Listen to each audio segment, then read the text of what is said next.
guys, as usual, we shooting from Red Mango. I think that if you want any cozy place to sleep, if you want a cozy place you can enjoy with the family over the weekend or one of those luxurious days, Red Mango is always your go-to place. Great rooms, great service, great apartment, and it's basically a home away from home.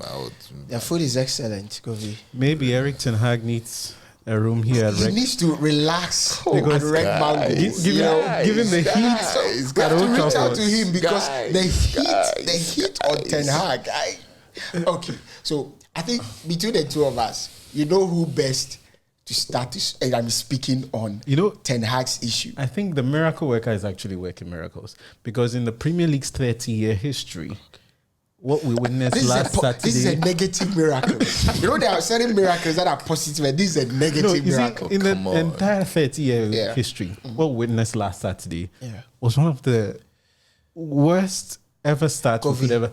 Give us your fair assessment. You've watched Gone in 60 Seconds. Oh, please. Nicolas Cage. I listened to Pontius Pilate. Kofi, give us your fair assessment of that. The United Brentford game. Crucify him. You don't think he should be crucified? Well, I think the same people who were able to get their clothes for the donkey to ride on to Jerusalem were the same people who shouted, crucify him. Should Eric Ten Hag be crucified? Well, I've always said that I trust the process, and listen, for a group of players that have made their careers playing a certain way, it will take a lot of unmaking to make. Do you get the point? It will take a lot of unmaking. But that said, I think that I don't want to hold brief for anybody. It was a shocking performance. It was an absolutely shocking performance. And I think that I've already heard that when they got off the pitch in the dressing room, Ten Hag gave them a dress down, all of them. I don't think there was one Manchester United player that stood up. I honestly don't think. Maybe Malacia when he came on, but there was no one that stood up and was able to be counted. In fact, the first 35 minutes was absolutely a horror movie. Horrendous. That was Gone in 35. Gone in 35 minutes. Horrendous. And you see, he's for lost me, for words. You know why? Before Lucky Das coming, I am actually surprised because I don't know where to start. I think one, if you look at previous administrations, one of the most pivotal figures, or one of the pivotal figures, has been David De Gea. The errors started with him yesterday. That's why I said I don't know where to begin from. I think we can start from Eric Ten Hag. Okay. Now, I say Eric Ten Hag because I've listened to Graham Potter, I've listened to Thomas Frank, and in the post-match analysis, both made it clearly that they had watched United from pre-season, identified the fact that this is a side that loves to play out from the back. And they pinpointed the weakness in that particular team. You look at the 4 goals United conceded. Start with the first goal. Ronaldo lost possession high up. Yep. That was because Brentford were pressing. Very high up. They set traps for Eriksen to lose that ball. You look at the third goal. David De Gea is culpable. He's always lacked control in that penalty box. And maybe the fourth goal, you might want to praise Brentford for brilliance on the counter. Exactly. But I think United playing out from the back was one of their undoings. They lost possession several times. And you go back to Old Trafford, it was the same scenario at Brighton. They lost possession high up the field. And the reason why I want to put the blame at Eric Ten Hag's doorstep is he's been, in my opinion, a little bit naive in his team selection. He's got to be bold. He's got to be brave. He's got to call some names out. If you say he's naive, I agree with Dave. In the last 2 games that United have played in the Premier League, Ten Hag is at fault. You had the time to assess this Manchester United team over pre-season, and you were appointed months even before the season ended. He had a proper diagnosis of this team when they were hammered. And before you play any team in the Premier League, I'm sure you probably know that you need to steady the team. You know the two deficiencies. attackers of Brentford are huge, they are strong. You play Lautaro Martinez, who in terms Lisandro of height, Martinez. Lisandro Martinez, in terms of height is an issue. You saw that, look at how they were bullying him. He was targeted. Exactly. Because clearly they had watched United and they knew what they were going to do. Did Ten Hag do the same? Where I feel, again, I will agree with you about the bit that he should be blamed is body language is everything. When United were losing 2-0, he was just sitting there. I've seen Antonio Conte, I've seen Thomas Tuchel, I've seen Pep Guardiola, I've seen Diego Simeone. When they are losing, they are shouting at you. You see, you are practically the captain of the team on and off the pitch, aside Maguire. You should inspire confidence. He looked defeated sitting on the bench. I do not know what you saw, because the third goal he was just sitting there when the camera falls on him. He looked as though, what's happening, and guys? one thing he did that, Kofi, I don't know what you think was, he threw the players under the bus in the press conference But too I think they early. deserved it. Well, You see, at what point would Ten Hag take responsibility that I fielded this team, I set them out to play this way? So at some point, he took the fall himself at some point. As much as I want to, clearly, he put was my right players. to have put them under the bus, because some of them don't deserve to wear the shirt. Who fielded them? No, I mean, Lucky, I mean, if you ask that age-old question about who fielded them, does he have an option? Exactly. He doesn't have an option. Yeah, listen, we've all spoken at length about Ten Hag wanting to play from the back. Listen, United hired the man because of how his he methods have proven successful in the past. True. You understand? I mean, not too long ago, this was a man who was flirting with European royalty. You understand? That his Ajax team were just made the some final. few seconds away from the Champions League final. Those one of those moments. So I think that he has his methods. United have looked at where they are at this material time. United feel that I don't want to be the devil's advocate. Exactly. But I think probably he's to blame. You know why? That game where they were seconds away from making the final against Spurs. Yeah. They tried to play out from the back. And that was their undoing. No, you see, let's get this straight. Let's get this straight. There is reward in playing on the high risk end. You understand? All the teams that have proven successful, all of the teams, they have played high risk football. So yes, I mean, playing out from the back. I mean, is it too early? Is it too early? No, I don't think it's too early. Is it too early to criticize Ten Hag? Well, I don't think it's too early. If you are manager of a club like Manchester United, so the critics are welcome. They are welcome. I mean, you look at the things that everyone. They may be welcome. You look at Conte. You look at Tuchel. Look at the drama. I was going to go there, but even before that's the beauty of the APL. Get the to drama. London, have you checked the Premier League table? I have. United are carrying City are first. United are 20th. They are carrying everybody. You should put it that way. That brings me But he's actually working miracles, because it's not easy to carry all the teams. Yeah. But that brings me to the fact that if you look at the table, Yeah. it paints a picture to us that there's been a power shift in Manchester. There's been a power shift. I mean, there's no doubt, and the power The shift blue is side is now the bigger side in Manchester. Well, I disagree. Why do you think so? I disagree. This is a team that has won the Premier League 4 times in the last 5 years. That's fine. They've won the Carabao Cup 4 times. They've won the FA Cup. They've won the Carabao Cup. They've won the FA Cup. They've won everything there is to win in England. They've been the dominant team in England. I am a Manchester United fan. I don't shy away from that point. Yeah. You still think you're the biggest club in Until Manchester? City have a seat on the table of please. men City have in their the seat. Champions League. Oh, please. They remain We are talking about the Premier League. Not even the now. The Premier League. City are the biggest team right now in Manchester. Oh, that's not the topic for discussion. We're not talking about 30, 40 years ago. I am more interested in Tuchel's handshake to Conte. City, do you think Erling Haaland's debut is not at Etihad is not something we should be too bothered about? It's one of those bad games. passes. Or you think that it was? Well, let me tell you something about City. Yeah. the thing that is amazing about this City team is that their star players can decide to have off days. That is the truth. I mean, with City, They can score 4. with City, you don't know who is going to turn up. Exactly. I think it will actually be bad news if all of their stars stand up.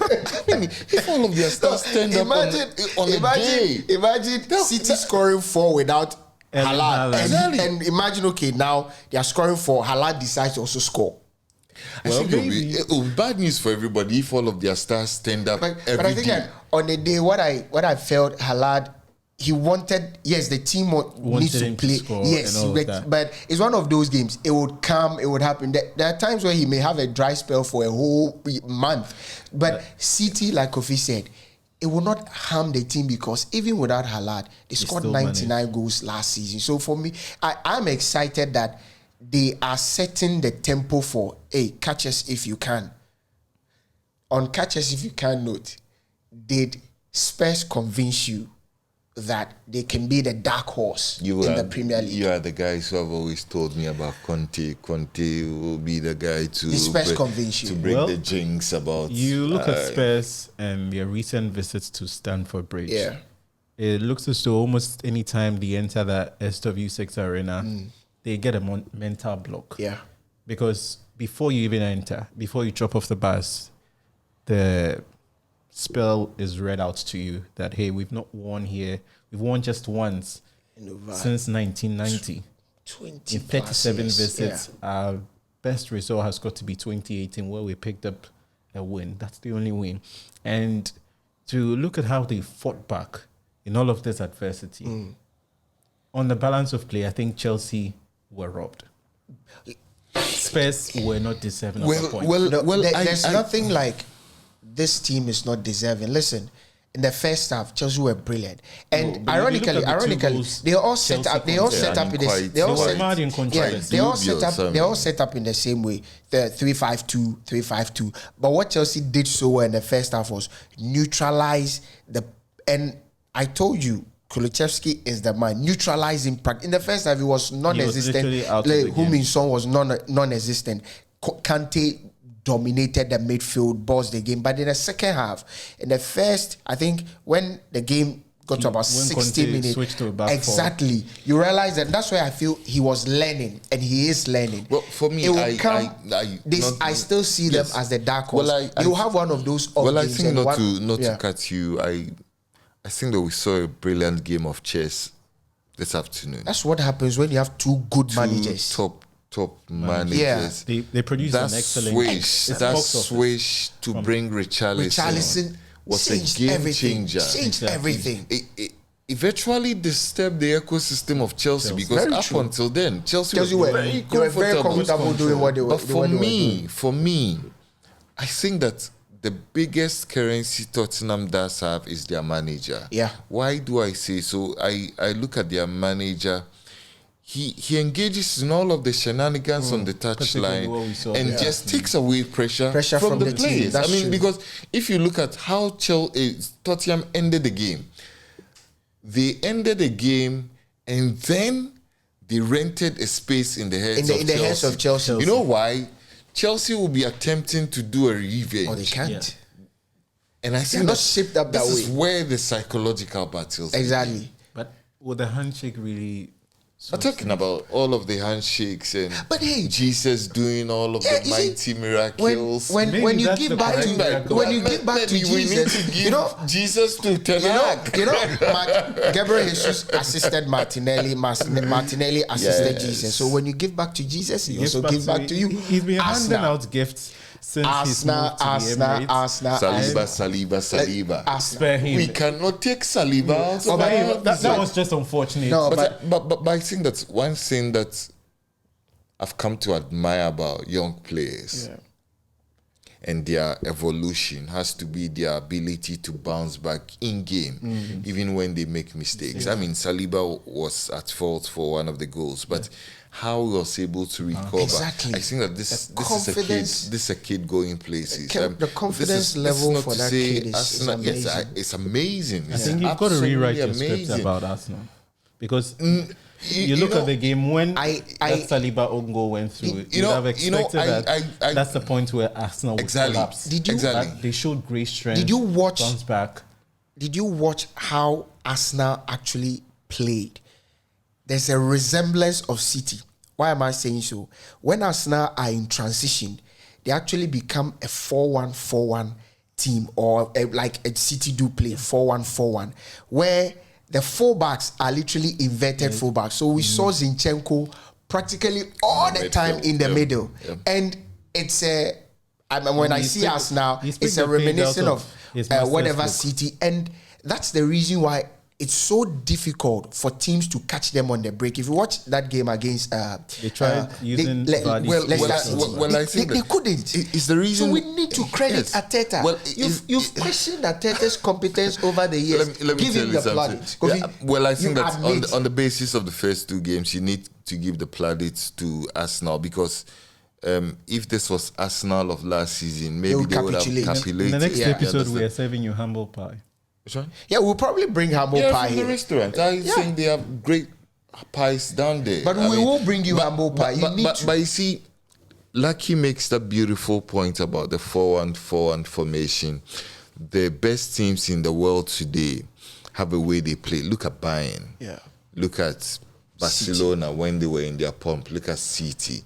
To a large extent, even look at Liverpool. Look at Liverpool. Look at Real Madrid. That's why I think that Manchester United need to be patient with Erik ten Hag, because if you look at his teams from Ajax, especially the team that almost made the Champions League final, those were features. They like their fullbacks to be part of the midfield. Manchester United is terrorizing him. So but I honestly think that Arsenal put in a great shape. Yeah. I mean, that they were able to pull away from Leicester anytime Leicester threatened to get close. I think that it was great mental strength, but it's a long games so far in the Premier League. Has any of the players that we envision in the various positions Kevin De Bruyne, pure brilliance.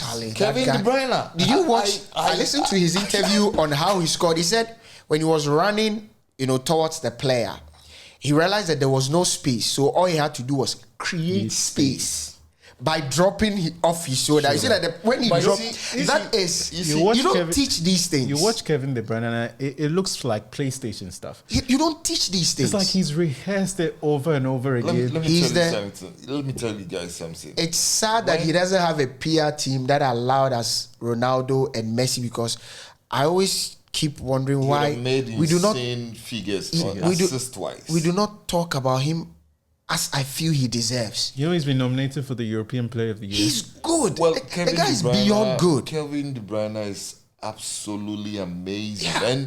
And for me, since the emergence of Edmilson of Barcelona, players who have always mastered the art of dealing with spaces are enormous. People don't rate Busquets. That's one of his greatest assets. It is the reason why he's one of the top midfielders. And you look at Kevin De Bruyne, the ability to make space for himself. He created that space because he realized that he couldn't pass the ball to Haaland. Exactly. And the defender was backtracking. How do I create? He just dropped off his shoulder, create that space, and with the inside of his foot or outside of his, that guy is good. 2 games into the season, City 6 points, United 0 points. Drop off your shoulder. Drop off your shoulder. Subscribe, like, share, all right, and guys. comment, man. So like I said, very, very important. We need your support. Subscribe. Watch the videos for us, and we need your comment as well. What you think we can do to make it better? Hey, we are all here for you. And as Kofi said, we're shooting from Red Mango. Yes, hopefully we come back with a win next time. Yeah, maybe when they win, I think Erik ten Hag. Serve you drinks, man. but guys, we are bringing him humble pie for admitting that Arteta is good.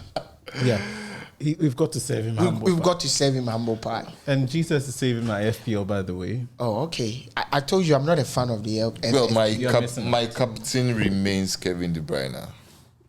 Yeah. That's a cheat code. Yeah. And I Awoni in my team also. Yeah. You know, I have Henderson on my bench. Oh, who'd put Henderson on his bench? Save the penalty. I chose Koulibaly is in my team. Okay. Guys, that's anyway, it. We'll see you again next week.